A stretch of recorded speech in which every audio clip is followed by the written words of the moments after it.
Bueno, en este apartado vamos a hablar sobre las instituciones sociales. Primeramente vamos a definir que una institución social es un sistema de normas para alcanzar alguna meta o actividad que las personas consideran importante o, más formalmente, un grupo organizado de costumbres, tradiciones, centradas en una actividad humana importante.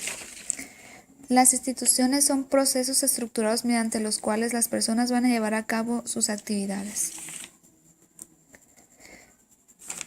Las instituciones no tienen miembros, van a tener seguidores. Esta es una distinción sutil pero importante. Por ejemplo, en una religión no es un grupo de personas. Una religión es un sistema de ideas, creencias y prácticas y relaciones. Una iglesia es una asociación de personas que va a aceptar las creencias y van a seguir las prácticas de la religión particular. Esta es pues la distinción entre institución y una asociación. Las instituciones van a ser siempre un sistema organizado de ideas y comportamientos, y la asociación va a ser el grupo organizado implicado en el comportamiento.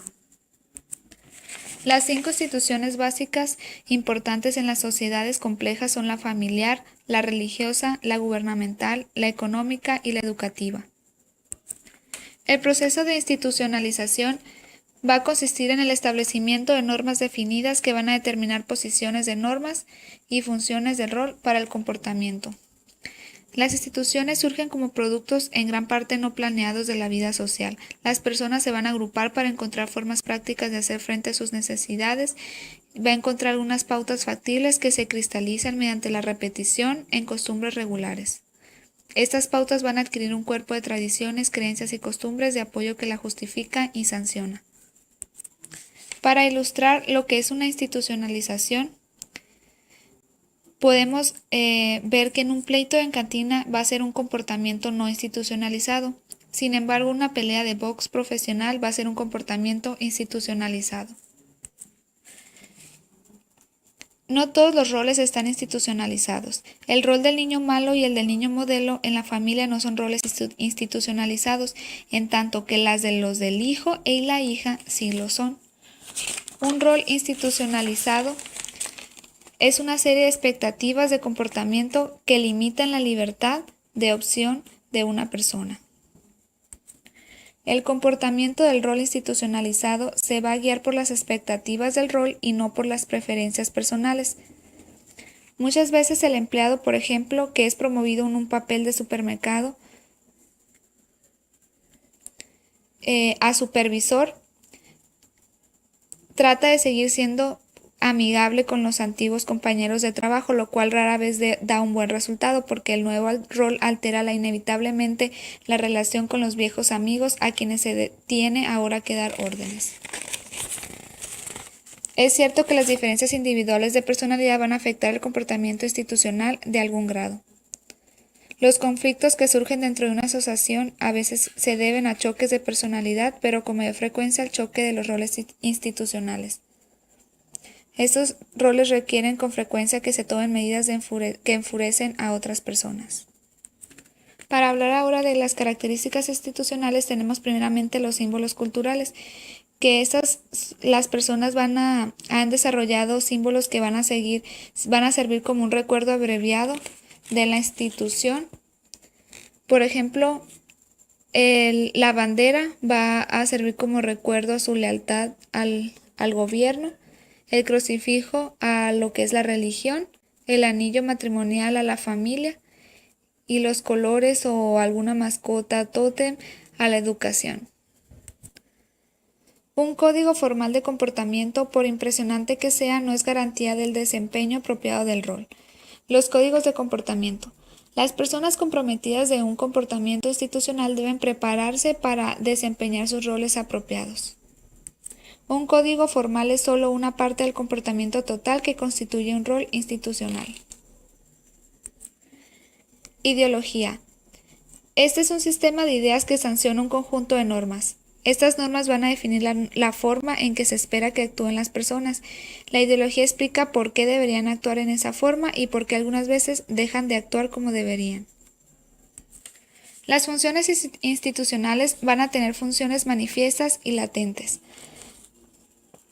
Las funciones manifiestas son los objetivos declarados de la institución y funciones latentes son los que no son esperados y que pueden no ser reconocidas, o si se reconocen consideradas como subproductos.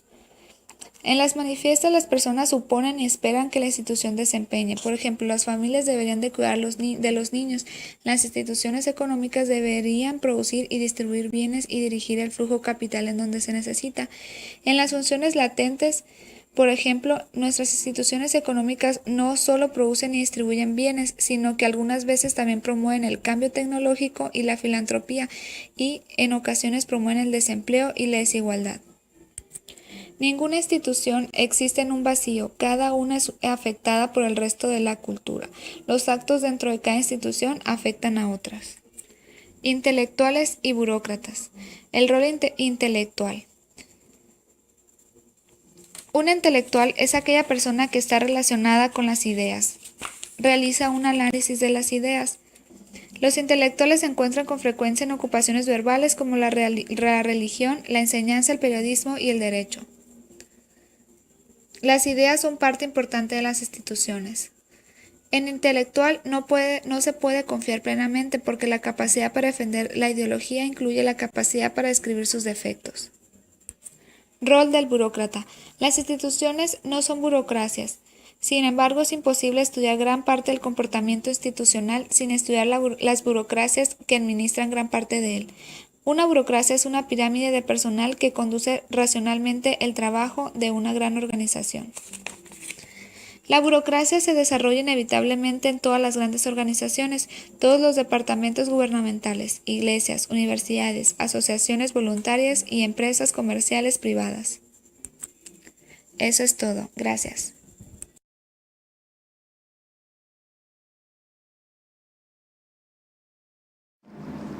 Hola, ¿cómo están? Hoy vamos a hablar sobre las instituciones político-económicas y su impacto en la historia de la sociedad. Para empezar a hablar de este concepto, tenemos que tener en cuenta que no existe la economía pura como tal, ni la política tampoco. Es decir, siempre hay un lazo entre estos dos. Se menciona que siempre una es afectada por la otra. Como hemos visto en todas las sociedades, tanto la política como el dinero propiamente dicho siempre van de la mano. Es decir, el gobierno tiene cierta influencia sobre los distintos aspectos a nivel económico. Y pues esta es la razón más grande por la que se estudian de una manera conjunta en casi todas los tipos de estudios para este tipo de situaciones. Pero, ¿cómo se desarrollaron estas formas institucionales? Pues en un principio los humanos producían lo que ellos mismos consumían. Es decir, cada familia era el centro de una pequeña sociedad en la que ellos trabajaban para obtener sus propios productos. Pero después se empezó a ver que una familia quería lo que otra familia producía y existía el intercambio y fue como nació poco a poco el comercio. El gobierno apareció de una manera muy inexacta y es por eso que no se tiene registro de cuándo empezó con seguridad, pero pues las culturas mesopotámicas son las que se consideran que poseían un gobierno mejor establecido, así como las culturas que se establecieron alrededor del río Nilo. La economía se creó a su vez el gobierno y es por ello que el desarrollo de la economía va creando poco a poco que el gobierno se desarrolle de manera más adecuada hacia las sociedades. Y pues una de las ramas que se dio fue el feudalismo, que apareció como un tipo de gobierno en el que se daba protección a las personas que seguían a ciertas autoridades y de esta manera se producía cierto beneficio hacia los que estaban más abajo de él. Por eso que siempre la economía ha ido de la mano del gobierno y pues en el siglo pasado esta relación gobierno-economía ha crecido enormemente por todo el desarrollo tanto a nivel tecnológico como a nivel industrial. Y pues la relación no nomás incluye lo que es dinero y tipo de gobierno, sino que también incluye todas las costumbres, sentimientos y partes emocionales de una sociedad. Por ejemplo, el simple hecho de poner la primera piedra dentro de un edificio es un tipo de costumbre que se ha ido heredando generación por generación en una sociedad, y pues se hace normalmente simplemente como costumbre, no tiene ninguna repercusión económica dentro de la realización de una estructura, por ejemplo. Los llamados modelos institucionales político-económicos se dividen en tres categorías principalmente. El de economías mixtas, que básicamente es una economía capitalista, por ejemplo la de Estados Unidos, en la que tanto el gobierno como las empresas privadas eh, tienen cierto poder o el poder total de la economía del país. Otro modelo es el de las sociedades comunistas, en el que el pueblo básicamente tiene el mismo derecho tanto a nivel económico como a nivel social de los recursos, y es el gobierno el encargado de repartir equitativamente estos recursos. Y por último está el de las sociedades fascistas, que, en el que básicamente es como una dictadura, en el que sí hay cierta relación con las propiedades privadas o las empresas privadas, pero no siempre está limitado, y el pueblo simplemente no tiene derecho ni voto, pero recibe los recursos directamente del gobierno.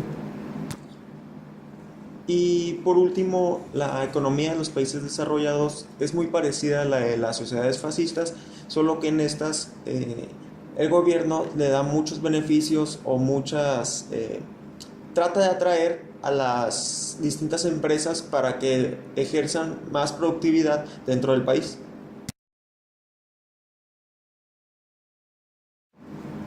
Existen las llamadas funciones manifiestas y latentes. Las funciones manifiestas buscan el orden y en todo lo que conlleva a lo que es el gobierno y la manera en la que controla lo que es la economía, y pues se busca para obtener el mayor beneficio a nivel económico dentro de la producción. Y también están las funciones latentes, que es más que reglas o otra cosa, se refieren a todos los cambios que las sociedades tienen en el desarrollo de los sistemas. Es decir, por ejemplo, la manera en la que se realizaba la agricultura antes no es la misma en la que se realiza en la actualidad en muchas de las distintas sociedades. Existe cierto conflicto a nivel económico-político. Por ejemplo, el gobierno siempre va a buscar lo que es la equidad en el trabajo, y pues al mismo tiempo garantizar la misma ganancia para las distintas partes. Pero nunca va a suceder esto o nunca sucede esto de manera correcta, ya que normalmente ciertas personas obtienen mayor beneficio que otras, y esto y esto de manera más fácil, es decir, el rico trabaja menos y obtiene más, el pobre trabaja más y obtiene menos. Y pues esto es la importancia de que el pueblo sepa que el gobierno tiene cierta obligación de otorgarles los recursos que son básicos para todas las personas. Es decir, el gobierno no está 100% obligado a otorgar exactamente todos los recursos que el gobierno necesita, pero es el gobierno el que otorga las necesidades básicas de lo que es la población, y cuando no se logra obtener estas necesidades básicas, o que el gobierno no da todos los recursos necesarios, es cuando ocurren los conflictos políticos, que normalmente son por esto, por desigualdades a nivel económicas.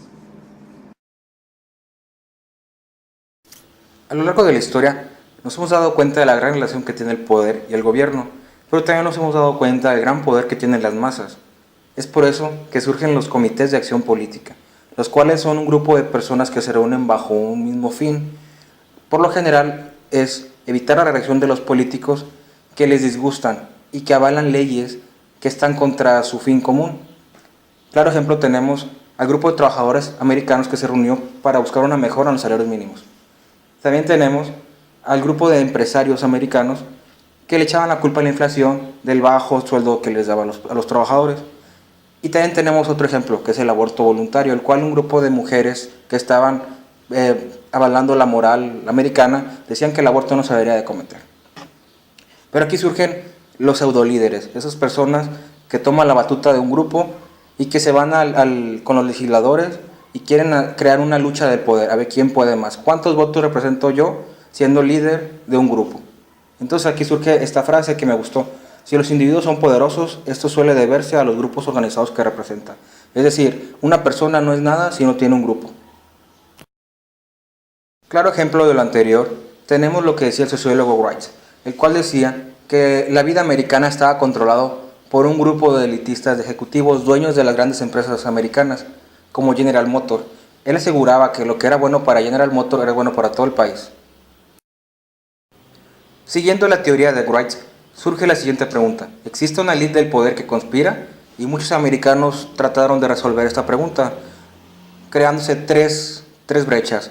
La primera es la pluralista, lo cual este grupo rechazaba la idea de que los grandes empresarios controlaban la idea americana y que solo eran ideas, solo era imaginación de las personas. El otro grupo de personas son los derechistas, los cuales decían que la élite que controlaba el país eran intelectuales que controlaban toda la información que llevaban las personas, tanto en medios como en el poder. Y el otro grupo eran los izquierdistas, los cuales decían que el grupo que controlaba el país eran los académicos, los filósofos, y que provocaban que existiera la desigualdad. Es decir, que ellos controlaban el salario mínimo, controlaban quién debería estudiar y quién no, entre otras cosas. A raíz de las teorías de Wright, surge el llamado poder de las masas desorganizadas. Se dice que estas teorías están basadas en el antiguo tiempo de feudalismo, donde el gobierno era un monopolio de la nobleza y que las personas comunes no tenían ni voz ni voto. Se dice que en la actualidad las personas saben que tienen el derecho a votar, pero no conocen de la magnitud de su voto ni conocen nada de la política. Es por eso que se crea el poder de las masas. Un grupo de personas puede ser importante, pero desorganizadamente pueden ejercer un poder más decisivo que si lo hacen de manera individual. Es aquí donde las grandes empresas utilizan a las masas para sus fines comunes. Se dicen que las empresas utilizan pseudopublicidades vulgares para que las personas consuman productos que no valen la pena, la verdad. Y así se crea la economía de mercado competitivo, haciendo preferencias de consumo que no se encuentran dentro del cuadro básico que una persona normal consumiría. Y también se crea el poder del veto de la masa mediante la no cooperación contra el gobierno y las empresas. Un gran poder que tienen las masas es el poder político. En una democracia las masas tienen el derecho a echar fuera a los políticos que no cumplen con sus obligaciones o que no son del agrado de las masas. Pero aquí surge la guerra de poderes, políticos contra masas. Es decir, la masa siempre va a culpar al político de los cambios que hay en el poder y los políticos, la élite, siempre va a vetar esos cambios postulados por las masas. Se dice que si un pobre quiere llegar a cambiar su vida, él tiene el derecho y la obligación de hacerlo, pero que los políticos hacen todo para que esto no lo logre.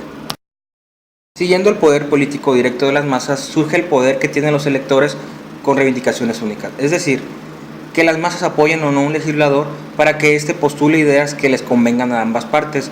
Es decir, tú me apoyas, yo te apoyo, yo te doy mi voto si tú llegas a la curul y tú nos apoyas con nuestras ideas. Es un trabajo mutuo. Pero aquí surge la llamada representación proporcional. Es decir, en un país, en un comité, en una Cámara de Diputados no puede haber un mismo partido controlando todo. ¿Por qué? Porque se haría un despapalle con las políticas. Por eso se busca que exista una distribución homogénea de los diversos partidos políticos, de las diversas derechistas, izquierdistas, extremistas, lo que tú quieras, para que haga un consejo directo y que se abarquen todas las ideas de todas las masas y que no haya un descontento tan desproporcional. De las formas que tienen las masas para ejercer presión ante los políticos, ante las leyes que ellos quieren, existe la coerción y los paros. En la coerción tenemos tres tipos. La primera es por la fuerza, lo cual consiste en secuestrar la política de un país para obtener un fin común. Es decir, yo te quito algo si tú me das algo, a cambio de algo. La otra es la no violenta, es decir, huelgas, mítines, cierres patronales, boicots, donde existe una pérdida considerable que marque presión. y la otra está la desobediencia civil. Cuando a un grupo de personas no les gusta una ley, ellos hacen lo contrario que dice esa ley, es decir, la desafían. Es un desafío abierto y público a la ley para crear creencias, para crear conciencia entre el pueblo para que se libere de esa ley. La otra forma están los paros, es decir, interrumpir y paralizar las actividades de un país, de un estado y de un sistema social.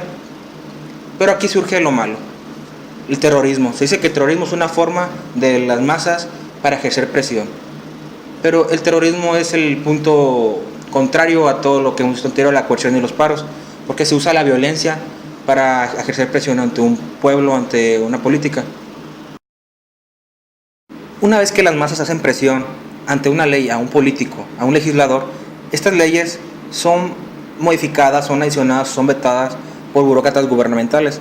Es decir, esa ley que el pueblo no la quiere, llega ante una corte, se topa contra un juez. Puede haber dos tipos de jueces: los estructuralistas estrictos, los cuales siguen al pie de la letra lo que dice la Constitución mexicana y no modifican en nada en base a lo que el pueblo está pidiendo, y está el otro tipo de jueces que son los activistas, los cuales fusionan tanto lo que las masas piden como lo que la Constitución política dice y los legisladores están diciendo.